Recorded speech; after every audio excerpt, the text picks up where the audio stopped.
Himas rehas ang isang bus driver na nagsa-sideline umano sa pagbebenta ng illegal na droga sa Naga City.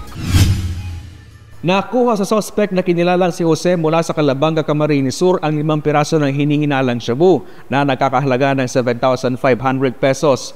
Lumalabas sa investigasyon ng kapulisan na nagbabagsak ang suspect ng pinagbabawal na gamot sa karamoan mula sa Naga City. Nasa kustodiya na ng Station 5 ng Naga City Police ang suspect na naaarap sa Section 5 ng Comprehensive Dangerous Drugs Act. Nagkanda kami ng anti-illegal drugs operation against sa isang driver ng bus kung saan siya ang nagdadala ng mga drugs papuntang Karamoan. So from Naga to Karamoan, from Karamoan to Naga, so vice versa. Pero taga ano siya, hindi siya taga Karamoan, hindi taga Naga. So taga ibang lugar siya.